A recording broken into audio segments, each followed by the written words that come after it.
กับหน่วยงานที่เกี่ยวข้องเข้าดำเนินการปิดล้อมและติดตามจับกุมผู้ต้องหาได้จำนวน5 รายดังนี้1บริษัทฟ้าหลวงการเกษตรจำกัดแจ้งข้อกล่าวหานางชิ่งฟางลี่ข้อหาเป็นคนต่างด้าวประกอบธุรกิจโดยไม่ได้รับอนุญาต2นางชิ่งฟางลี่สัญชาติจีนเป็นผู้ที่ใช้ชื่อนางปริชาติถือหุ้นแทนตนเป็นกรรมการข้อหาเป็นคนต่างด้าวยินยอมให้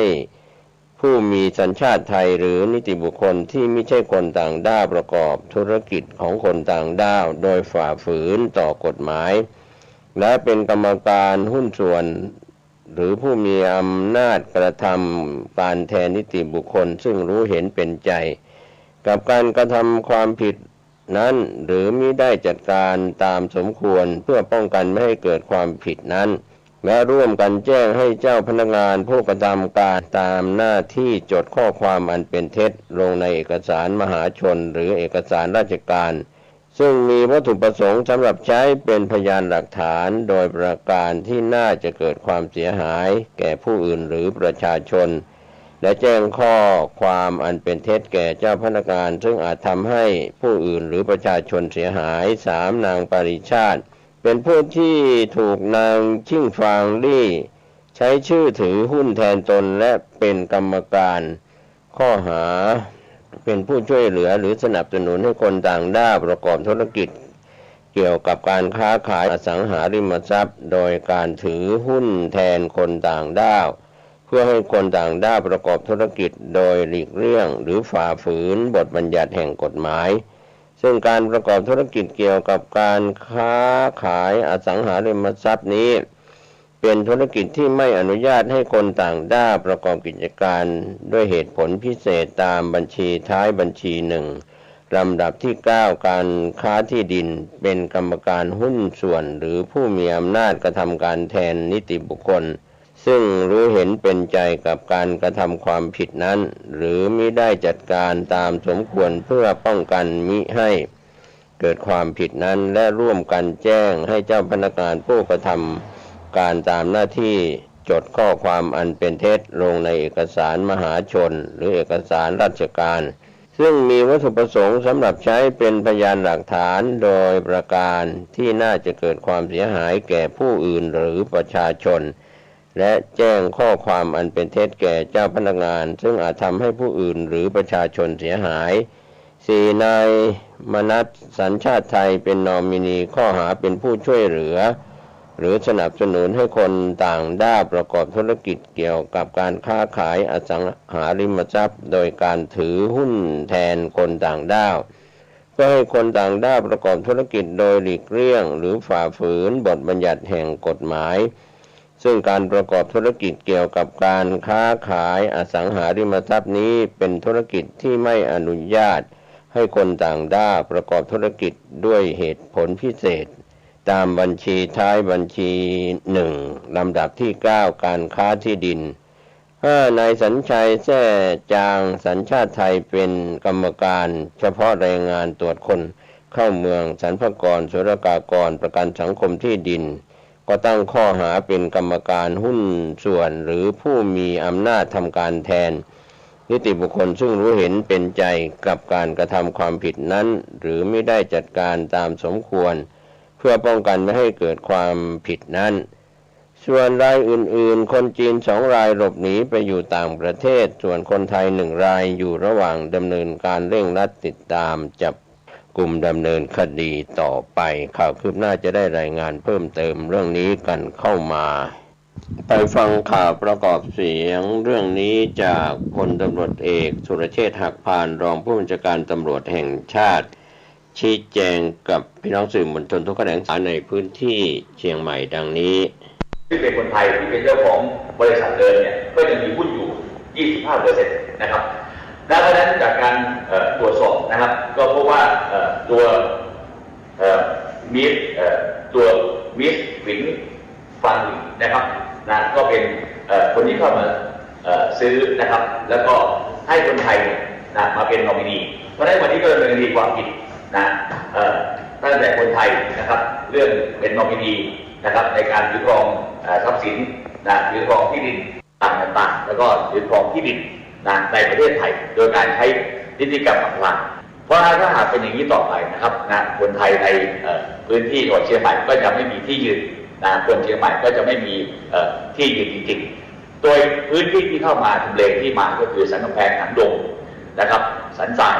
นะครับเป็นหลักนะครับเพราะฉะนั้นจากการสืบสวนนะครับเราพบว่ามีประมาณ 4-5 โครงการนะครับโครงการแรกเนี่ยที่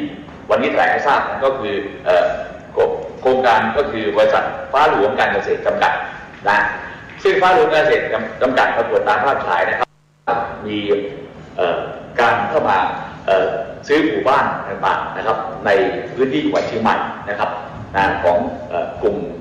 ทุนจีนนะครับที่เป็นทุนจีนที่ไม่ชอบด้วยกฎหมายนะครับแล้วก็ใช้นอมินีคนไทยนะครับตรงนี้ต้องมอบหมายท่านรอง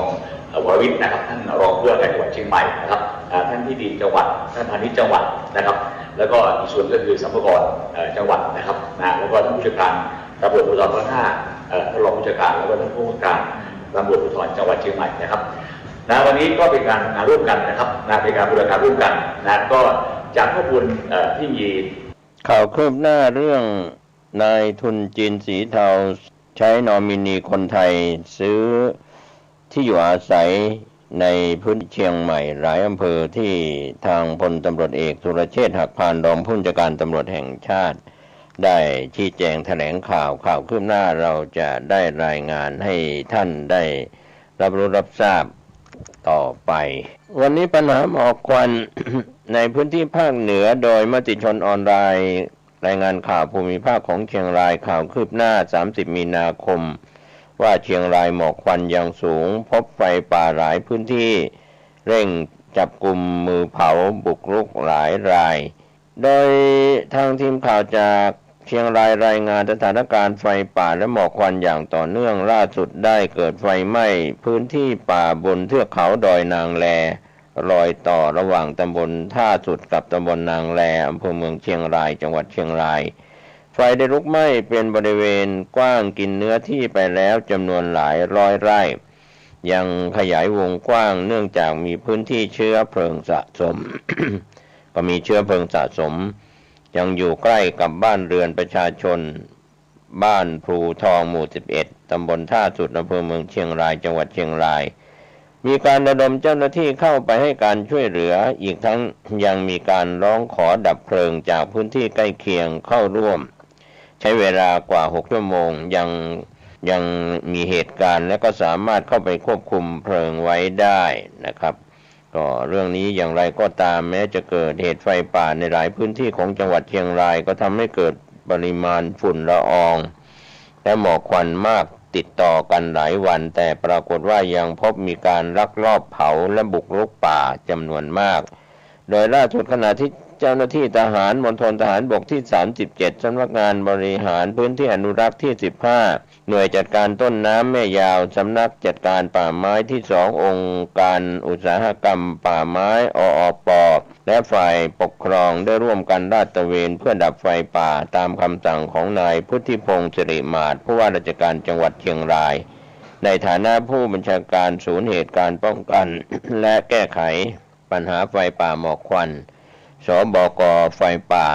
ส่วนหน้าจังหวัดเชียงรายก็ปรากฏว่าขณะที่เจ้าหน้าที่ไปถึงเขตป่าสงวนแห่งชาติป่าดอยบ่อ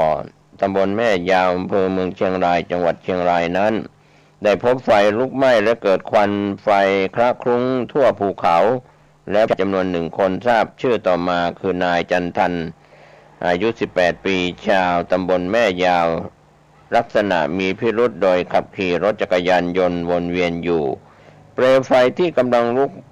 ไหม้พงหญ้าและป่าละเมาะที่แห้งทำให้เกิดการลุกลามไปอย่างรวดเร็ว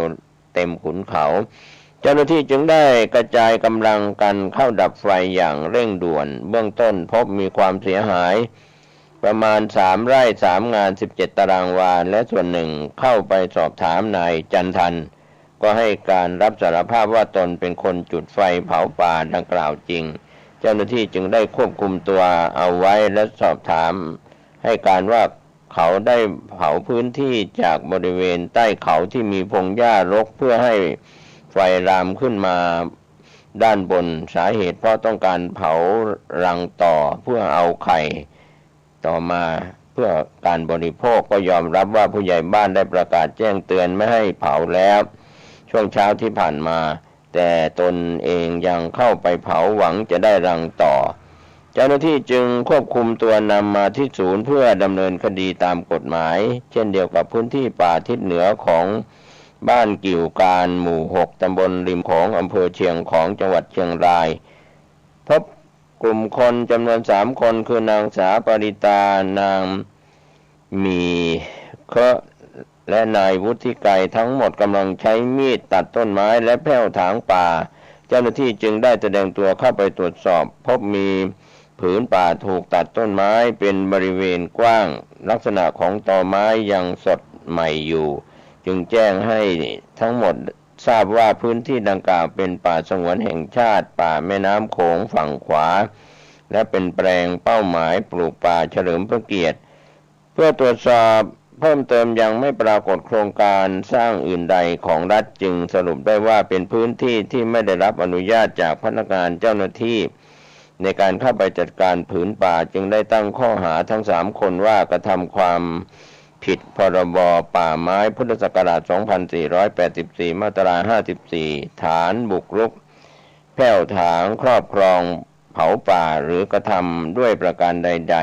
ๆอันเป็นการทำลายป่าประกอบมาตรา 55 และ 72 ตรีและพระราชบัญญัติป่าสงวนแห่งชาติพุทธศักราช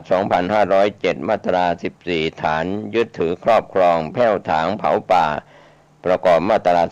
31 จากนั้นได้ควบคุมตัวพร้อมของกลางส่งพนักงานสอบสวนสถานีตำรวจภูธรเชียงของเพื่อดำเนินคดีตามกฎหมายต่อไปหลังจากที่นายพุทธิพงศ์สิริมาศผู้ว่าราชการจังหวัดเชียงรายได้สั่งการให้มีการเข้มงวดเจ้าหน้าที่จึงมีการออกลาดตระเวนหลายจุดจนพบผู้ต้องสงสัยพร้อมอาวุธปืนไฟแช็กยานพาหนะจับปรับและดำเนินคดีไปแล้วหลายรายจำนวนคดีเกี่ยวกับการเผาในพื้นที่จังหวัดเชียงรายมีจำนวนทั้งสิ้น15 คดีเป็นคดีที่จับกุมผู้กระทำผิดได้5 คดีเกิดขึ้นในท้องที่อำเภอแม่สวย2 คดีอำเภอเมืองเชียงรายอำเภอแม่ราวและอำเภอพานอำเภอละ1 คดีมีคดีร้องทุกข์กล่าวโทษต่อพนักงานสอบสวนแต่ยังจับตัวไม่ได้10 คดีทั้งหมดเกิดขึ้นในผืนป่าอนุรักษ์จำนวน9 คดีป่าสงวนแห่งชาติจำนวน6 คดีวันนี้สภาพอากาศของเชียงรายเฉพาะฝุ่นละอองขนาดเล็ก PM 2.5 ของพื้นที่จังหวัดเชียงรายนั้นยังเกินค่ามาตรฐานกรมควบคุมมลพิษสามารถวัดค่าเขตพื้นที่อำเภอเมืองเชียงรายได้235 ไมโครกรัมต่อลูกบาศก์เมตรอำเภอแม่สาย306 ไมโครกรัมต่อลูกบาศก์เมตรและพื้นที่อำเภอเชียงของวัดได้247 ไมโครกรัมต่อลูกบาศก์เมตรซึ่งเป็นค่าที่มีผลกระทบต่อสุขภาพของพี่น้องประชาชนการป้องกันและการแก้ไขปัญหานอกจากจะมีการระดมกำลังเจ้าหน้าที่ป่าไม้อาสาสมัครดับไฟป่าฝ่ายปกครององค์กรปกครองส่วนท้องถิ่นและภาคเอกชนระดมกำลังวันละหลายพันคนกระจายออกดับไฟในพื้นที่18 อำเภอแล้วทางจังหวัดเชียงรายยังมีการประสานขอเฮลิคอปเตอร์จากกองทัพอากาศกระทรวงทรัพยากรธรรมชาติและสิ่งแวดล้อมและกรมป้องกันและบรรเทาสาธารณภัยเข้ามาร่วมสนับสนุนนำน้ำเข้าไปดับไฟในพื้นที่สันเขาสูงและที่มีการลุกไหม้เป็นบริเวณกว้างรวมไปถึงหน่วยงานต่างๆโดยเฉพาะเจ้าหน้าที่ทหารจากมณฑลทหารบกที่37ได้มีการระดมนำรถบรรทุกน้ำระดมฉีดน้ำตามชุมชนต่างๆทั้งเขตพื้นที่ชั้นในและอำเภอชายแดนเพื่อสร้างความชุ่มชื้นในอากาศเพื่อบรรเทาเบาบางช่วยเหลือประชาชนในพื้นที่ขณะนี้มีการสะสมของเชื้อเพลิงถูกเผาไหม้ไปค่อนข้างมากประกอบกับสัปดาห์หน้าจะมีมรสุมพัดผ่านในพื้นที่ซึ่งจะทำให้สถานการณ์หมอกควันไฟป่าคลี่คลายลงไปได้ครับข่าวคืบหน้าจะได้รายงานเพิ่มเติมกันเข้ามา ไปทางด้านข่าวคืบหน้าจากทีมข่าวส่วนกลางตำรวจบุกจับคาบ้านเมฆรามาสามีหยาดราชปานพัวพันเว็บพนันออนไลน์30 มีนาคม 2566 โดยทีมข่าวอาชญากรรมได้รายงานกันเข้ามาทั้งข่าวและภาพข่าวโดยรองผู้บัญชาการตำรวจแห่งชาติพลตำรวจเอกต่อศักดิ์สุขวิมลนำกำลังชุดปฏิบัติการพิเศษคอมมานโดบุกจับเครือข่ายพนันออนไลน์ทั่วประเทศ10 จุดพร้อมค้นบ้านเมฆรามานักธุรกิจสามีดาราสาวหยาดทิพย์ราชปาน30 มีนาคมพลตำรวจเอกต่อศักดิ์สุขวิมลรองผู้บัญชาการตำรวจแห่งชาติพร้อมด้วยพลตำรวจโทวรวัฒนครบัญชาผู้บัญชาการตำรวจไซเบอร์สั่งการให้พลตำรวจตรีวิวัฒน์คำชำนาญรองผู้บัญชาการตำรวจไซเบอร์พลตำรวจตรีชัดปันดุการคล้ายคลึงผู้บังคับการตำรวจไซเบอร์1พันตำรวจเอกกิตตัดบำรุงรัตนยศรองผู้บังคับการตำรวจไซเบอร์1และพันตำรวจเอกนรรัตน์คำพิโรรองผู้บังคับการตำรวจไซเบอร์4นำกำลังตำรวจบก.สอท.1 พร้อมชุดปฏิบัติการคอมมานโดนำหมายสารเข้าตรวจค้นเครือข่าย10 จุดทั่วประเทศเครือข่ายเว็บพนันออนไลน์ทั้งนี้จุดสำคัญก็คือการเข้าตรวจค้นบ้านหรูในซอยโยธินพัฒนาของนายเมฆรามานักธุรกิจและเจ้าของโรงแรมแห่งหนึ่งในจังหวัดภูเก็ตสามีของนักแสดงสาวหยาดทิพย์ราชปานที่ตกเป็นข่าวพัวพันกับเครือข่ายเว็บพนันออนไลน์ข่าวคืบหน้าเรื่องนี้ก็มีส่วนที่ทางทีมได้รับเป็นข่าวประกอบเสียงดังนี้ส่วนข่าวคืบหน้าในเรื่องราวข่าวนี้จะได้รายงานเพิ่มเติมกันเข้ามาแต่ทางด้านข่าวกรุงเทพธุรกิจออนไลน์ได้รายงาน2 เส้นทางทุนค้าปลีกไทยเซ็นทรัลไล่ซื้อกิจการรีเทิร์นเบอร์1ทั่วโลก30 มีนาคม 2566 กลุ่มเซ็นทรัลแห่งตระกูลจิราธิวัฒน์กว้านซื้อกิจการทั่วโลกอย่างไม่หยุดยั้งโดยเฉพาะประเทศเศรษฐกิจการท่องเที่ยวสำคัญในยุโรปและอาเซียนที่ปักฐานเวียดนามเป็นบ้านหลังที่2เสริมแกร่งอีกครั้งบิ๊กดินเลอร์ซื้อกิจการห้างใหญ่สุดวินคอมรีเทนที่อยู่ระหว่างการเจรจาข่าวคืบหน้าเส้นทางธุรกิจกว่า75 ปีของกลุ่มเซ็นทรัลขยายอาณาจักรจากรุ่นสู่รุ่นภายใต้เรือธงธุรกิจค้าปลีกด้วยยุทธศาสตร์สำคัญซื้อและควบคุมกิจการทั้งในประเทศไทยและต่างประเทศทั่วโลกเป็นแรงส่งสร้างชื่อเซ็นทรัลกรุ๊ปทะยานสู่โกลบอลคอมพานีเร่งการเติบโตค้าปลีกสัญชาติไทยผงาดผู้นำรีเทนระดับภูมิภาคและระดับโลกในเวลาอันรวดเร็วมีเครือข่ายมากกว่า 3,700 สาขาใน18 ประเทศ142 เมืองล่าสุดมีกระแสข่าวกลุ่มเซ็นทรัลอยู่ระหว่างการเจรจาเพื่อเข้าซื้อหุ้นวินคอมรีเทนผู้ประกอบการห้างสรรพสินค้ารายใหญ่ที่สุดของเวียดนามวินคอมรีเทนเป็นส่วนหนึ่งของวินกรุ๊ปบิ๊กคอปแห่งเวียดนามกำลังพิจารณาขายหุ้นวินคอมรีเทนที่ถือครองอยู่เกือบ 60% เปิดกว้างกลุ่มนักลงทุนต่างๆรวมทั้งเซ็นทรัลปัจจุบันวินคอมรีเทนมีมูลค่าตลาด $2,800 ล้านหรือ 96,000 ล้านบาทหากบรรลุข้อตกลงขายหุ้นส่วนใหญ่ในวินคอมรีเทนเกิดขึ้นจะเป็นการทำธุรกรรมควบรวมและเข้าซื้อกิจการที่ใหญ่ที่สุดครั้งหนึ่งของเวียดนามในรอบหลายปีทีเดียววินคอมรีเทนมีห้างสรรพสินค้า83 แห่งในเวียดนามโดยราคาหุ้นของบริษัทพุ่งขึ้น 11% ตั้งแต่ต้นปี 2566 ขณะที่ดัชนีของตลาดหลักทรัพย์เวียดนามปรับตัวขึ้นเพียง 5%นอกจากนี้เวียดนามมีการขยายตัวทางเศรษฐกิจ 8% ในปี 2565 โดยเป็นประเทศที่มีการขยายตัวเร็วที่สุดในเอเชีย แม้แนวโน้มเศรษฐกิจเวียดนามชะลอตัวลงอย่างมากในไตรมาสแรกเติบโต 3.32% ต่ำกว่าคาดการณ์หากแต่ศักยภาพและอนาคตของเวียดนามหนึ่งในประเทศที่มีพลวัตทางเศรษฐกิจมากที่สุดในเอเชียและแน่นอนว่าเวียดนามฐานลงทุนหลักของเซ็นทรัลกรุ๊ปที่ทุ่มลงไปแล้วไม่ต่ำกว่า 15,000 ล้านบาทไม่นับรวมงบซื้อกิจการอีกจำนวนไม่น้อยเส้นทางจากนี้เวียดนามเป็นตลาดแห่งอนาคตของกลุ่มเซ็นทรัลที่มีลงทุนต่อเนื่อง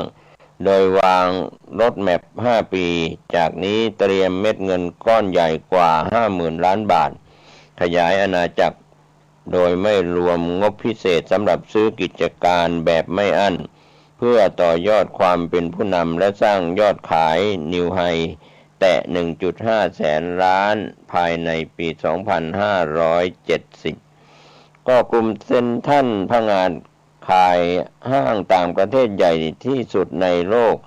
การก่อตั้งของกลุ่มเซ็นทรัลปี 2490 และบริหารโดยตระกูลจิราธิวัฒน์มากว่า 4 เจเนเรชั่นเป็นผู้นำด้านธุรกิจค้าปลีกระดับโลกนำเสนอสินค้าหลากหลายประเภทผ่านรูปแบบและช่องทางที่หลากหลายทั้งออฟไลน์และออนไลน์รวมทั้งดำเนินธุรกิจพัฒนาอสังหาริมทรัพย์ธุรกิจโรงแรมและธุรกิจร้านอาหารในเอเชียตะวันออกเฉียงใต้และยุโรปปัจจุบันมีพนักงานกว่า 80,000 คนให้บริการลูกค้าสมาชิก30 ล้านรายและต้อนรับผู้ใช้งานผ่านแพลตฟอร์มออนไลน์กว่า40 ล้านคนต่อเดือนกลุ่มเซ็นทรัลดำเนินงานกว่า 3,700 สาขาพื้นที่กว่า700 ล้านตารางเมตรใน18 ประเทศ142 เมืองหากย้อนไปในอดีต75 ปีหลังจากคุณเตียงและคุณสำริดจิราธิวัฒน์เปิดร้านหนังสือเล็กๆแห่งแรกวันนี้กลุ่มเซ็นทรัลก้าวสู่อีกขั้นของความสำเร็จสู่การเป็นผู้นำธุรกิจห้างสรรพสินค้าลักชัวรีระดับโลกมีเครือข่ายห้างสรรพสินค้าในต่างประเทศที่ใหญ่ที่สุดในโลกครอบคลุมถึง11 ประเทศ80 เมือง120 สาขาปี 2565 มียอดขายกว่า 6.7 พันล้านยูโรหรือ 2.6 แสนล้านบาททศจิราธิวัฒน์ประธานกรรมการบริหารของกลุ่มเซ็นทรัลเจเนเรชั่นที่ 3 ผู้กุมบังเหียนเคลื่อนอาณาจักรหลายแสนล้านกล่าวถึงเรื่องนี้ว่าการรวมกลุ่มเซลฟิตเจ็ตเข้าสู่คอลเลกชันห้างสรรพสินค้าลักชัวรี่ของกลุ่มเซ็นทรัลนั้นทำให้บริษัทกลายเป็นผู้นำธุรกิจห้างสรรพสินค้าลักชัวรี่ระดับโลกอย่างแท้จริงด้วยจำนวนของห้างแฟลกชิพหรูในเมืองท่องเที่ยวชั้นนำที่มากที่สุดในโลกพร้อมทั้งแพลตฟอร์มอีคอมเมิร์ซลักชัวรี่ระดับแนวหน้านอกจากนี้ยังเป็นเจ้าของอสังหาริมทรัพย์อันโดดเด่นถึง19 แห่งส่วนใหญ่มีอายุมากกว่า1 ศตวรรษล้วนตั้งอยู่บนทำเลเด่นใจกลางเมืองสำคัญของยุโรปอาทิลอนดอนซูริกโรมโคเบนเฮเกนดับลินและเวียนนาเส้นทางบิ๊กดินเลอร์กว้านซื้อกิจการค้าปลีกในยุโรปกลุ่มเซ็นทรัลเป็นผู้ริเริ่มสร้างสรรค์ประสบการณ์ที่ไม่เหมือนใครสำหรับลูกค้าตั้งแต่เริ่มกิจการกลุ่มบริษัทเป็นผู้ก่อตั้งห้างสรรพสินค้าแห่งแรกในประเทศไทยและเป็นผู้สร้างห้างสรรพสินค้าชั้นนำที่มีชื่อเสียงที่สุดในภูมิภาคหลายแห่งอีกทั้งยังเป็นผู้บุกเบิกธุรกิจศูนย์การค้าครบวงจรแห่งแรกของประเทศไทยลักชัวรี่เป็นกลยุทธ์ที่สำคัญของกลุ่มเซ็นทรัลเริ่มจากการเข้าซื้อกิจการห้างลีนาเซนเตซึ่งสอดคล้องกับจังหวัดที่แบรนด์ลักชัวรี่ของยุโรปกำลังเติบโตอย่างรวดเร็วด้วยกระแสของการท่องเที่ยวทั่วโลกถึงแม้เศรษฐกิจโลกมีความผันผวนในระยะที่ผ่านมาแต่ตลาดลักชัวรี่ได้แสดงศักยภาพสามารถฟื้นตัวอย่างรวดเร็วความต้องการของผู้บริโภคที่เติบโตอย่างต่อเนื่องก้าวแรกที่กลุ่มเซ็นทรัลได้เริ่มดำเนินธุรกิจในยุโรปก็คือการเข้าซื้อกิจการห้างหรู รีนาเซนเตในปี 2554 ปัจจุบันมีจำนวน 9 สาขาทั่วประเทศอิตาลีตามด้วยการเข้าซื้อกิจการห้างอินลุมประเทศเดนมาร์กปี 2556 นอกจากนั้นกลุ่มเซ็นทรัลยังได้ร่วมทุนกับซิกนาในการเข้าซื้อกิจการกลุ่มคาเดเวที่มีห้างสรรพสินค้า 3 แบรนด์ได้แก่คาเดเว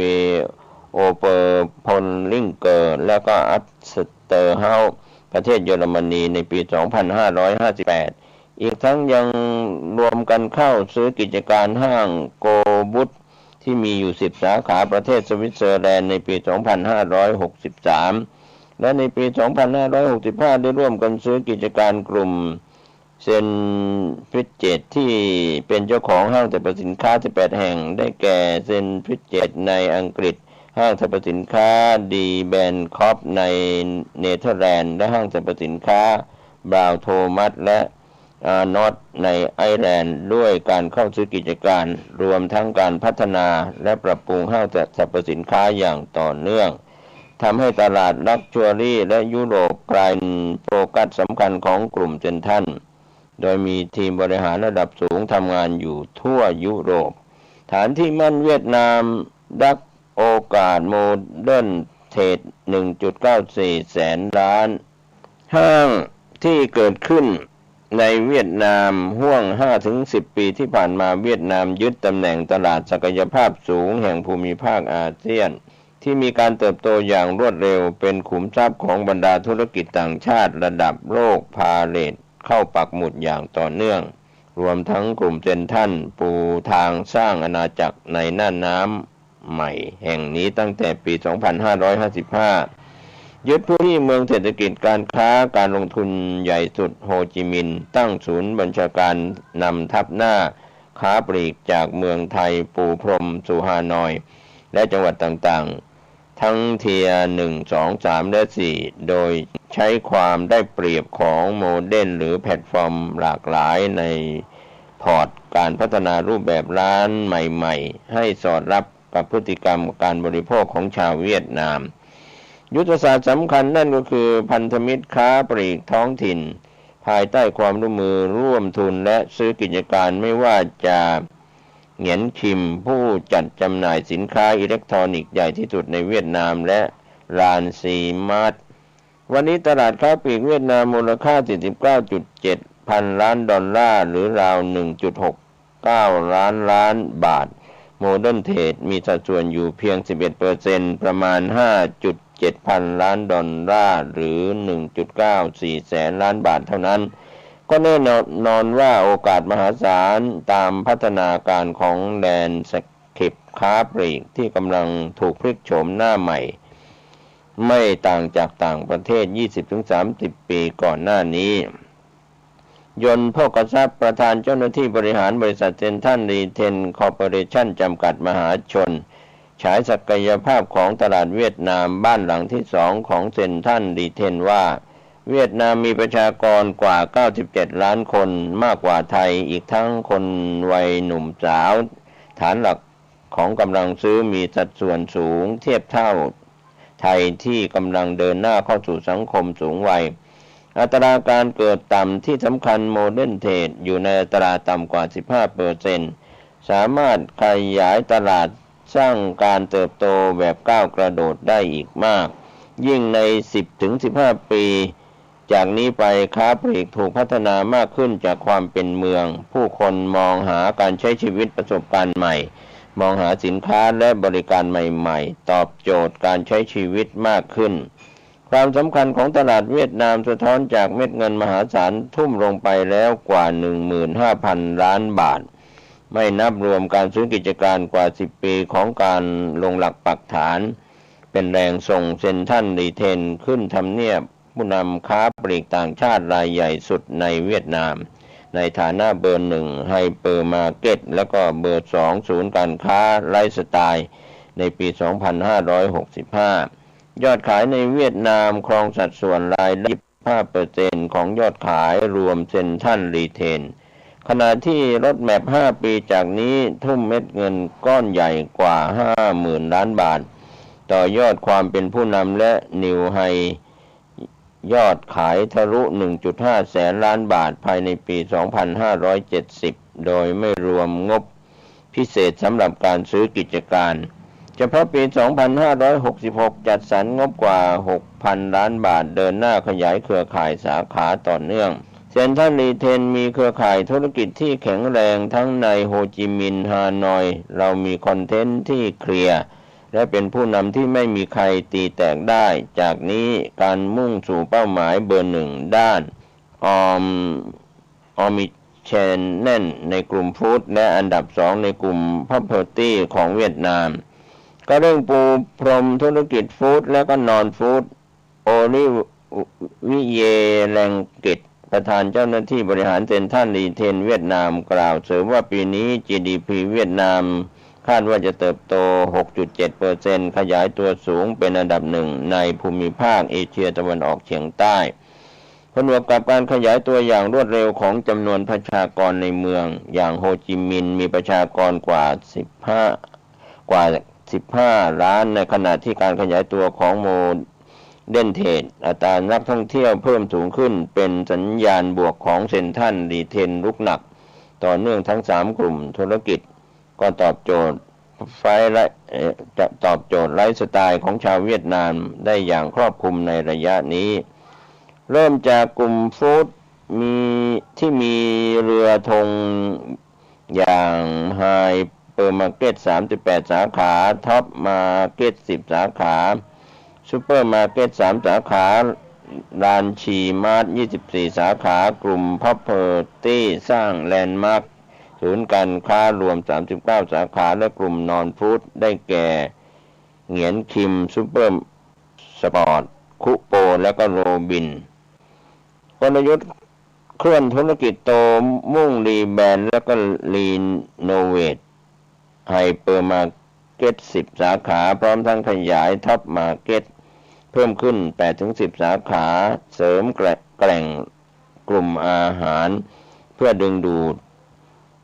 ทาร์ฟิกผู้บริโภคใหม่ให้เพิ่มมากขึ้นสร้างความแข็งแกร่งธุรกิจกลุ่ม Property ด้วยการปรับปรุงศูนย์การค้ารวม10 สาขาให้มีความทันสมัยมากขึ้นและเตรียมเปิดสาขาใหม่เพิ่มอีกในอนาคต